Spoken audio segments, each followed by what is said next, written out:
Hi friends, ಎಲ್ರಿಗೂ ನಮಸ್ಕಾರ. ಈ ಒಂದು ವಿಡಿಯೋ ಮಾಡ್ತಿರೋ ಉದ್ದೇಶ ಏನಪ್ಪ ಅಂದರೆ, ಯಾರೆಲ್ಲ ಕೂಡ ಪಾರ್ಟ್ ಟೈಮ್ ಜಾಬ್ ಮಾಡಬೇಕು ಅಂತ ಅಂದ್ಕೊಂಡಿರ್ತೀರಲ್ಲ, ಅವರೆಲ್ಲ ಈ ರೀತಿ ಒಂದು ವಿಡಿಯೋಗಳನ್ನ ನೋಡಿ ನೀವು ಮೋಸ ಹೋಗಿರ್ತೀರ. ಯಾವ ರೀತಿ ಅಂದರೆ, ಈಗ ನಾನು ಇಷ್ಟು ದುಡಿದೆ, ಒಂದು ತಿಂಗಳಲ್ಲಿ ನನ್ನ ಕ್ಲೈಂಟ್ ಇಷ್ಟು ದುಡ್ದಿದ್ದಾರೆ, ನನ್ನ ಸ್ಟೂಡೆಂಟ್ ಇಷ್ಟು ದುಡ್ದಿದ್ದಾರೆ, ಹಾಗೆ ಹೀಗೆ ಅಂತೆಲ್ಲ ಒಂದು ಇನ್ಸ್ಟಾಗ್ರಾಮಲ್ಲಿ ರೀಲ್ಸ್ ಬರ್ತಾ ಇರುತ್ತೆ. ಅದನ್ನು ನೋಡಿಕೊಂಡು ನೀವು ಕೂಡ ಅರ್ನಿಂಗ್ ಮಾಡಬೇಕು ಅಂತ ಇನ್ವೆಸ್ಟ್ ಮಾಡಿರ್ತೀರ, ಅದ್ರಲ್ಲಿ ಮೋಸ ಕೂಡ ಹೋಗಿರ್ತೀರ. ಅದೇ ರೀತಿಯ ವಿಡಿಯೋಗಳ ಬಗ್ಗೆ ನಾನು ನಿಮಗೆ ತಿಳಿಸ್ಕೊಡ್ತೀನಿ. ಇದೇನಪ್ಪ ಅಂದರೆ, ಅದು ನಿಮಗೆ ಅಫಿಲಿಯೇಟ್ ಮಾರ್ಕೆಟಿಂಗ್ ಅಂತ ಬರುತ್ತೆ, ಹಾಗೆ ಇಮೇಲ್ ಮಾರ್ಕೆಟಿಂಗ್ ಅಂತ ಬರುತ್ತೆ. ಏನು ಮಾಡ್ತಾರೆ ಅಂದರೆ, ಈಗ ಇನ್ಸ್ಟಾಗ್ರಾಮಲ್ಲಿ ಒಂದು ರೀಲ್ಸ್ ಮಾಡಿ ನನ್ನ ಸ್ಟೂಡೆಂಟ್ 1 ವಾರದಲ್ಲಿ ಇಷ್ಟು ಅರ್ನಿಂಗನ್ನು ಮಾಡಿದ್ದಾರೆ, ನಿಮಗೆ ದಿನದಲ್ಲಿ 3 ಅವರ್ ಕೆಲಸ ಮಾಡಿದ್ರೆ ಸಾಕು, ನೀವು ಅರ್ನಿಂಗನ್ನು ಮಾಡ್ಬೋದು, ಇದು ನಿಮ್ಮ ಮೊದಲನೇ ಹೆಜ್ಜೆ ಆಗಿರುತ್ತೆ, ಹಾಗೆ ಹೀಗೆ ಅಂತ ಒಂದು ಸುಳ್ಳು ವಿಡಿಯೋಗಳನ್ನು ಹಬ್ಬಿಸ್ತಾ ಇದ್ದಾರೆ.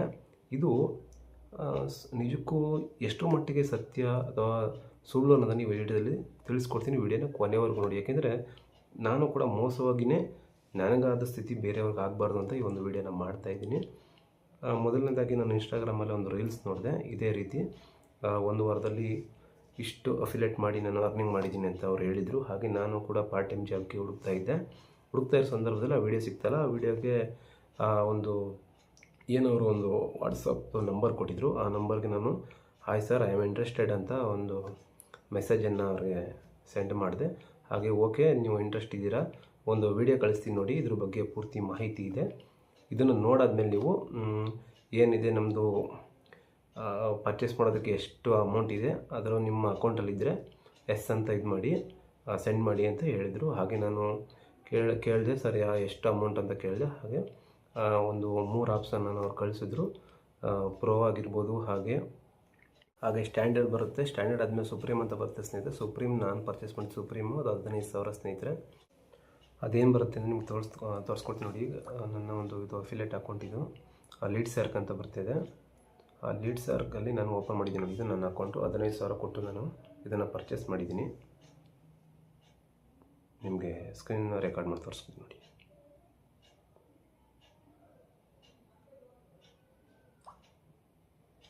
ನೋಡಿ, ಆನ್ ಮಾಡಿದ್ದೀನಿ. ಈಗ ಒಂದು ನಿಮಿಷ, ಸ್ಕ್ರೀನ್ ರೆಕಾರ್ಡ್ ಆಗ್ತಾಯಿಲ್ಲ, ಸ್ಟೋರೇಜ್ ಜಾಸ್ತಿ ಆಗಿಬಿಟ್ಟಿದೆ.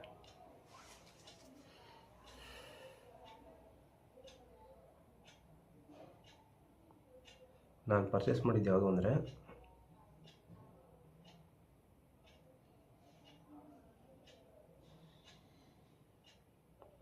ಸುಪ್ರೀಮ್ ನೋಡಿ, ಇಲ್ಲಿದೆ ನೋಡಿ,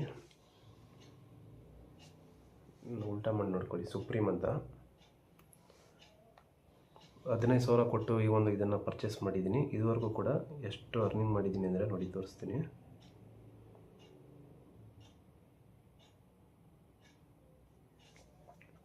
ಝೀರೋ ನೋಡ್ತಾ ಇದ್ದೀರಲ್ಲ.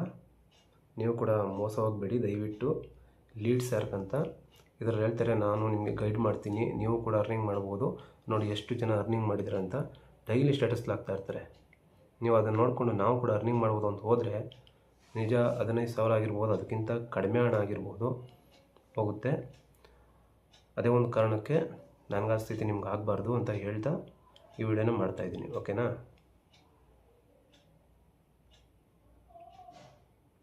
ಇದು ಹೆಂಗೆ ಅಂದರೆ ಸ್ನೇಹಿತರೆ, ಇದರಲ್ಲಿ ಅರ್ನಿಂಗ್ ಮಾಡ್ಬೋದು. ಯಾವ ರೀತಿ ಅಂದರೆ, ಈಗ ನೀವು ಕೂಡ ಸುಳ್ಳು ಹೇಳಿ ಒಂದು ವಿಡಿಯೋನ ಮಾಡಿ ನಿಮ್ಮ ಒಂದು ಸೋಷಿಯಲ್ ಮೀಡಿಯಾದ ವೆಬ್ಸೈಟ್ ಏನಿದೆ ಅದರಲ್ಲಿ ಅಪ್ಲೋಡ್ ಮಾಡಬೇಕು. ಈಗ ವಾಟ್ಸಪ್ ಆಗಿರ್ಬೋದು, ಸ್ಟೇಟಸಲ್ಲಿ ಒಂದು ನಿಮ್ಮ ಒಂದು ಪರಿಚಯ ಮಾಡಿಕೊಂಡು ಈ ರೀತಿ ನಾನು ಅರ್ನಿಂಗ್ ಮಾಡ್ತಾಯಿದ್ದೀನಿ, ನೀವು ಕೂಡ ಅರ್ನಿಂಗ್ ಮಾಡಬೇಕಾ, ನನಗೆ ಹಾಯ್ ಅಂತ ಒಂದು ಮೆಸೇಜ್ ಮಾಡಿ, ನಾನು ನಿಮಗೆ ಇದೊಂದು ವೆಬ್ಸೈಟ್ ಲಿಂಕನ್ನು ಕಳಿಸ್ಕೊಡ್ತೀನಿ, ಹಾಗೆ ಹೀಗೆ ಅಂತ ಹೇಳಿ ಒಂದು ಅವ್ರಿಗೆ ನಂಬಿಸಿ, ಅವ್ರಿಗೆ ನೀವು ಇದ್ರ ಬಗ್ಗೆ ಸುಳ್ಳು ಹೇಳಿ ರೆಫರ್ ಏನು ಮಾಡೋಂಗಿಲ್ಲ, ನೀವು ನಂಬಿಸಿ. ನಿಮಗೇನು ಅವ್ರನ್ನೇನಂತ ಕರೀತಾರೆ, ಲೀಡ್ಸ್ ಅಂತ ಕರೀತಾರೆ. ಅಂದರೆ ನಿಮಗೆ ಮೆಸೇಜ್ ಮಾಡಿ, ಸರ್ ನಾವು ಇಂಟ್ರೆಸ್ಟ್ ಇದ್ದೀವಿ, ನಮಗೆ ಒಂದು ಲೀಡ್ ಸರ್ಕಲ್ಲಿ ನಾವು ಇನ್ವೆಸ್ಟ್ ಮಾಡಬೇಕು, ಹಾಗೆ ಅರ್ನಿಂಗ್ ಕೂಡ ಮಾಡಬೇಕು ಅಂತ ಹೇಳ್ತಾರೆ. ಆಗ ನೀವೇನು ಮಾಡ್ತೀರಾ, ನಿಮ್ಮ ಒಂದು ರೆಫರಲ್ ಲಿಂಕ್ ಏನಿದೆ ಅದನ್ನು ಕಳಿಸ್ತೀರಾ. ಅವರು ಈಗ 10,000 ಕೊಟ್ಟು ನಿಮಗೆ ಪರ್ಚೇಸ್ ಮಾಡಿದ್ರೆ ನಿಮಗೆ 70% ನಿಮಗೆ ಕಮಿಷನ್ ಸಿಗುತ್ತೆ. ಅದೇ ರೀತಿ ನೀವು ಎಷ್ಟು ಜನಕ್ಕೆ ಮಾಡ್ತೀರಾ ಅಷ್ಟು ಜನಕ್ಕೆ ಅವರಿಂದ ಅಮೌಂಟ್ ಬರುತ್ತೆ ಅಷ್ಟೇ. ಇದು ರೆಫರಲ್ ಮಾಡಿಕೊಂಡು ಅರ್ನಿಂಗ್ ಮಾಡುವಂಥ ಪ್ಲ್ಯಾಟ್ಫಾರ್ಮು. ಯಾರೂ ಕೂಡ ಮೋಸ ಆಗಬೇಡಿ, ಯಾವುದೇ ರೀತಿ ಪಾರ್ಟ್ ಟೈಮ್ ಜಾಬಲ್ಲ ಇದು. ಯಾರೇ ಕೂಡ ಇದರಲ್ಲಿ ನೀವು ಇನ್ವೆಸ್ಟ್ ಮಾಡಬೇಕು ಅಂತ ಅಂದರೆ, ಫಸ್ಟು ನಾನು ಇನ್ವೆಸ್ಟ್ ಮಾಡ್ತೀನಿ, ಅರ್ನಿಂಗನ್ನು ನಾನು ಮಾಡಲಿಲ್ಲ ಅಂದರೆ ಅದಕ್ಕೆ ನೀನೇ ಜವಾಬ್ದಾರಿ. ನನಗೆ ಅಮೌಂಟ್ ಬರಲಿಲ್ಲ ಅಂದರೆ ನೀನೇ ಆ ಅಮೌಂಟನ್ನು ನನಗೆ ಬರ್ಸ್ಕೊಡ್ಬೇಕು ಅಂತ ಹೇಳಿ ಅದಾದ ನಂತರ ನೀವು ಆ ಒಂದು ಪ್ಲ್ಯಾಟ್ಫಾರ್ಮಲ್ಲಿ ಇನ್ವೆಸ್ಟ್ ಮಾಡಿ. ಇಷ್ಟು ಹೇಳೋಕ್ಕೆ ಇಷ್ಟಪಡ್ತೀನಿ. ಓಕೆ, ಯಾರು ಕೂಡ ಯಾಮಾರಬೇಡಿ. ಬಾಯ್.